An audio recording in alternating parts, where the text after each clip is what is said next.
Ya, selamat malam. Hari ini, berapa hari kemarin saya itu ditantang seorang pendeta yang juga YouTuber. Saya tidak perlu sebutkan namanya dan dari channel mana dia. Jadi ada yang upload videonya Pak Erastus Sabdono dan saya kasih beberapa foto buku-buku beliau yang saya beli. Tujuan saya adalah untuk menunjukkan bahwa saya tertarik pada pengajaran-pengajaran Pak Erastus ini dan membeli beberapa bukunya karena bukunya murah. Nah, salah satunya itu adalah buku ini, Keselamatan di Luar Kristen. Ini saya beli sekitar harga 50 ribuan. Nggak ingat juga, antara 2016 atau 2017. Konsekuensinya ya kertasnya coklat, kertas murah. Nah, kemudian orang itu bertanya, karena judulnya ini kan kontroversi, keselamatan di luar Kristen. Buku ini sih apa sih? Jangan-jangan saya ini cuma tukang beli buku tapi nggak pernah dibaca, baca cumaannya. Nah, saya akan membuka ini dengan kamera depan dan kamera belakang supaya kita sama-sama bisa apa yang saya baca itu yang direkam oleh video ini. Mungkin agak telah tidak smooth karena ini pertama kalinya saya jadi seorang YouTuber. Tapi mari kita coba aja deh. Halaman 158. Jadi ini bagian akhirnya ya. Saya pindah dulu ke kamera belakang. Tunggu sebentar. Nah, sebentar. Karena saya harus fokuskan dulu. Megangnya juga enggak biasa nih. Ini bisa dibaca ya, cukup jelas di kamera saya. Saya bacakan, penolakan terhadap Tuhan Yesus sama dengan penolakan terhadap satu-satunya solusi yang Allah sediakan untuk mengangkat dosa manusia. Jadi mereka yang mau mencari solusi sendiri untuk dosa mereka, padahal mereka tidak akan memperolehnya. Sebab perbuatan baik yang bagaimanapun tidak dapat menyelamatkan manusia. Jalan keselamatan hanya melalui Tuhan Yesus.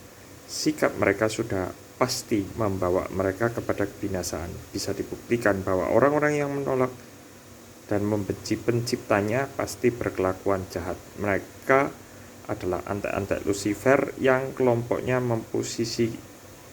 memposisikan diri sebagai antikris. Saya pindah kamera depan. Nah, jadi konsep soteriologi itu adalah konsep keselamatan iman Kristiani. Kita percaya bahwa tidak ada keselamatan di luar Tuhan Yesus.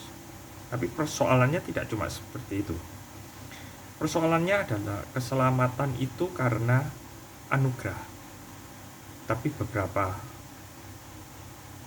pengajaran mengatakan, terutama didasari pada surat Yakobus, iman tanpa perbuatan mati.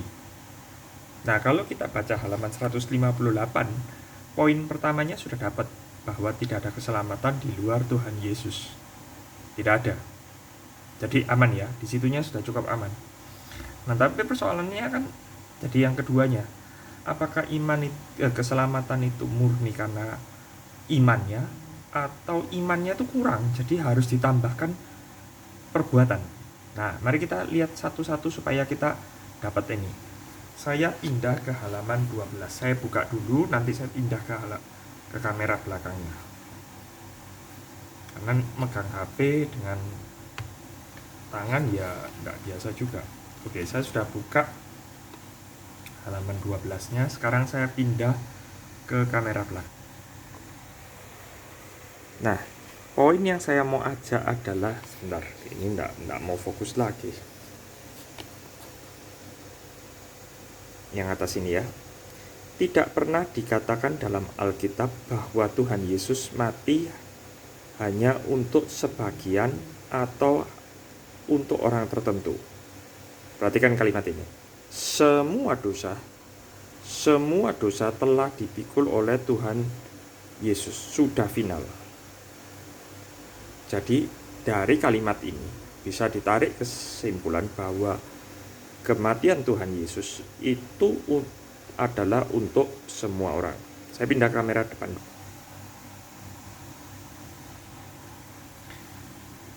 Nah, Tuhan Yesus itu mati, konsekuensinya adalah untuk sebagai korban penebus dosa. Persoalannya sekarang adalah, apakah kematian Tuhan Yesus itu menghapus dosa semua orang atau menghapus dosa orang-orang yang beriman kepada Dia, dalam hal ini Tuhan Yesus. Kalau dalam halaman 12 di atas ini tidak pernah dikatakan dalam Alkitab bahwa Tuhan Yesus mati hanya untuk sebagian orang atau hanya untuk orang-orang tertentu, maka itu menarik satu kesimpulan bahwa kematian Tuhan Yesus itu ya untuk semua orang. Mau orang itu beriman sama Dia, mau orang itu tidak beriman, ya semuanya dihapus, nul. Fair ya, dari situ cukup fair. Nah, persoalannya itu adalah saya pakai 2 HP. Ibrani 11 ayat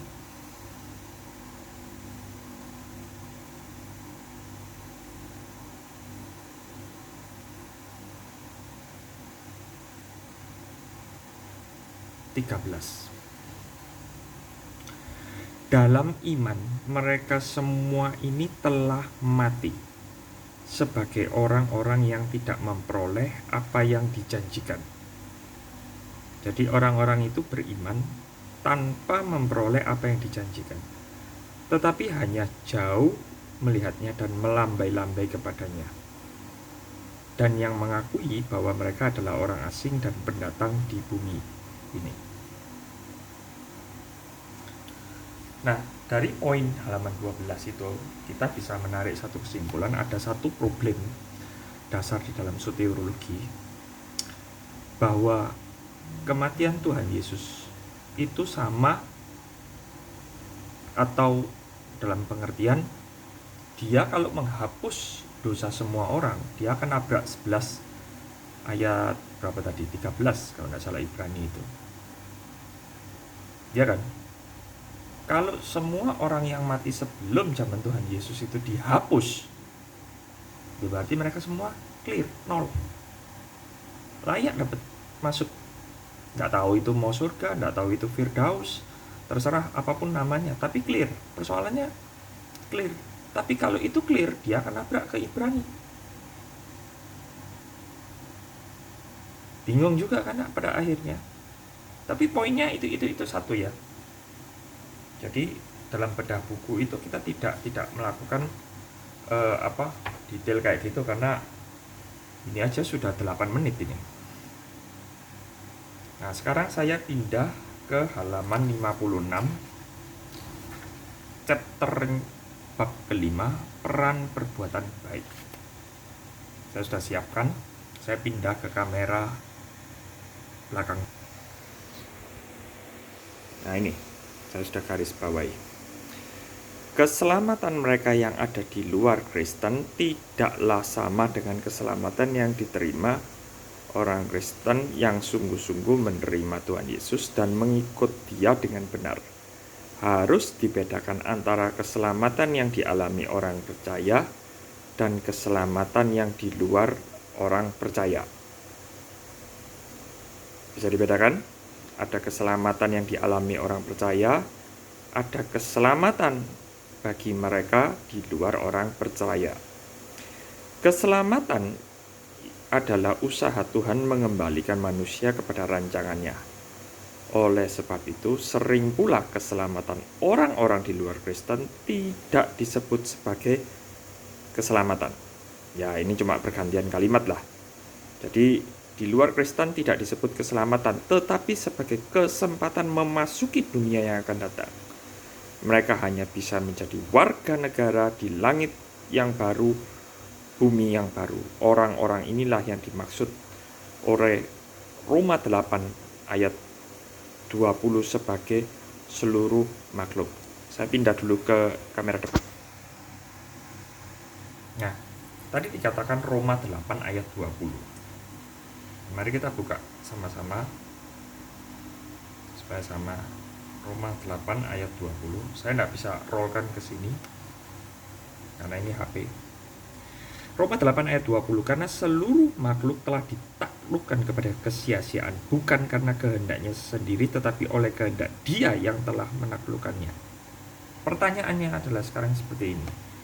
Kalau keselamatan di luar orang Kristen itu tidak disebut keselamatan, tetapi sebagai kesempatan. Mari kita lihat dulu Wahyu. Bentar.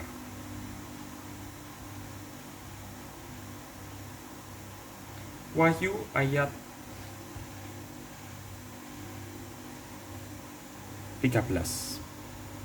Ya.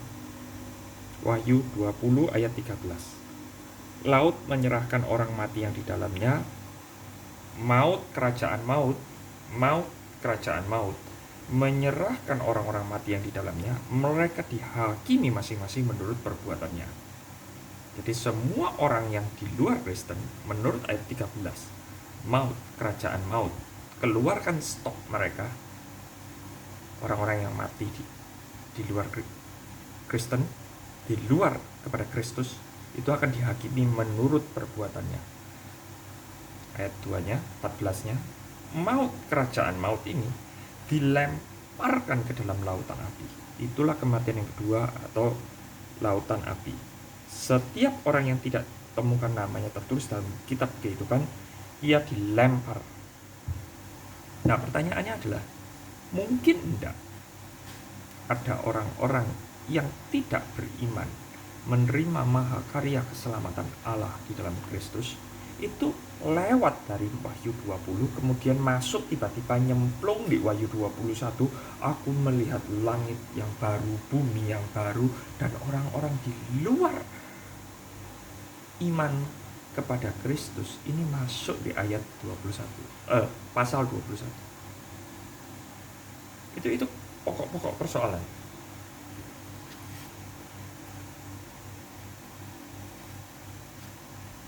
Kemudian saya juga menemukan, sebentar,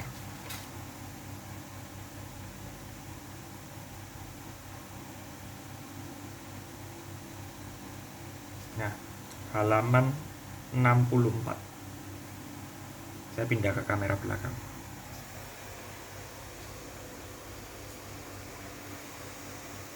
Pada akhirnya semua orang akan dihakimi menurut perbuatan mereka. Bagi orang di luar orang percaya, standar kebaikannya adalah kebaikan moral, yaitu memperdulikan sesamanya dengan tulus dan benar.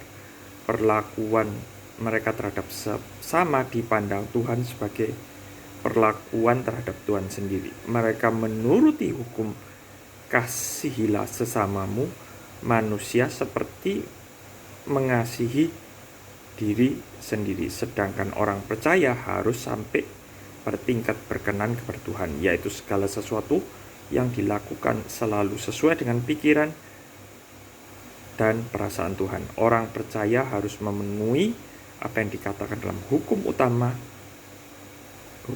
bagian pertama, yaitu mengasihi Tuhan dengan segenap hati, jiwa, akal budi, dan kekuatan. Saya pindah ke kamera depan.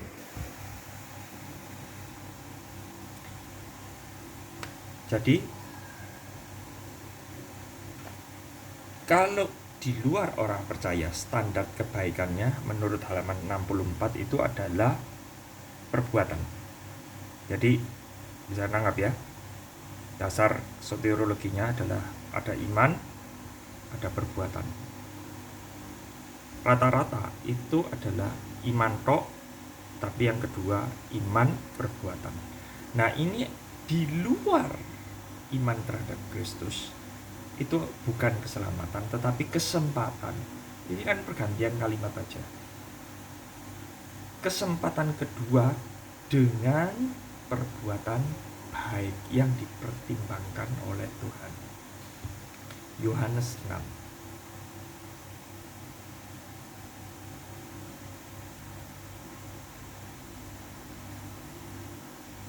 ayat 40. Inilah kehendak Bapakku, supaya semua orang yang melihat Anak, yang percaya kepadanya, beroleh hidup yang kekal, supaya aku membangkitkannya pada akhir zaman. Nah, memang di dalam buku ini sempat dia itu menyentuh atau make ayat terkenal Matius 7 ayat 21. Ini terkenal sekali dan ini sukses. Ayat 21. Matius 7 ayat 21. Bukan setiap orang yang berseru kepadaku Tuhan, Tuhan, yang masuk ke dalam kerajaan Allah, melainkan dia yang melakukan kehendak Bapakku yang di surga. Melakukan kehendak Bapakku yang di surga. Kehendak Bapa itu apa? Ada orang macam-macam jiwa-jiwa. Loh iya, itu boleh, itu hak Anda. Tapi kehendak Bapa itu sudah dinyatakan di dalam Yohanes 6 ayat 40, supaya semua orang percaya kepada Anak. Itu sudah dipersempit.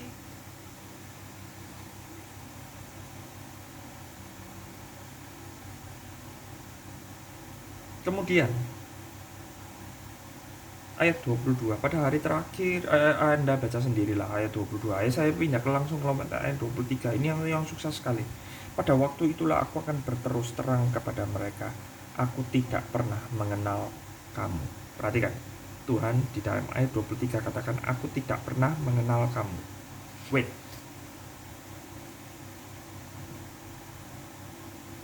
Nah,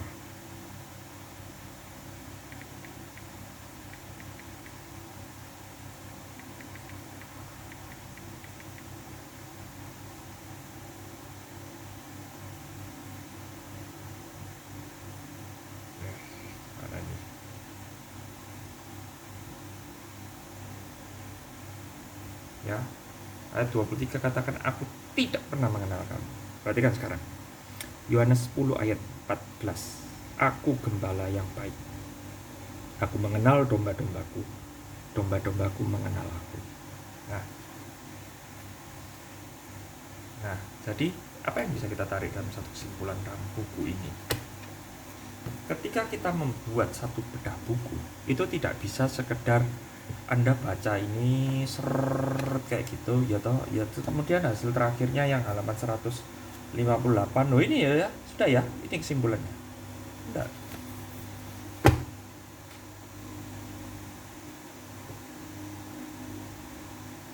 Tidak sesimpel itu.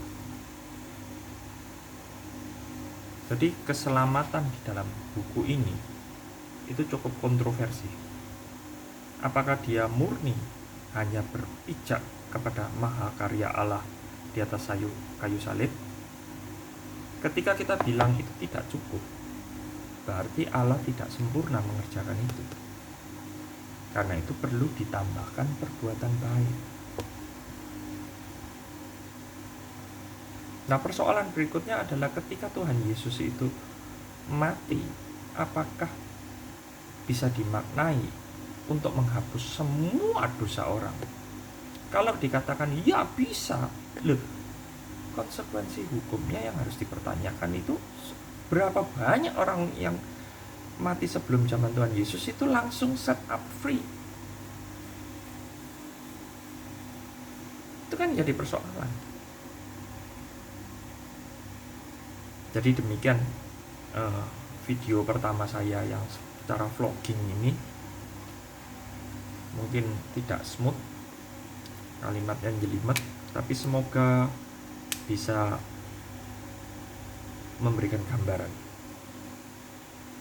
Bukunya beliau itu banyak yang sudah saya kasihkan kepada teman-teman yang lain, ya karena murah. Kalau mahal ya saya yang kepikiran, karena murah saya berani ngasihkan. Ini yang kebetulan diangkat ya, jadi saya tidak akan cerita yang lain, ini aja yang saya ambilkan. Demikian video saya. Bisa teman-teman berikan komentar, tentu saja bukan karena dari sisi teknik rekaman atau cara ngobrol yang pertama kalinya. Terima kasih.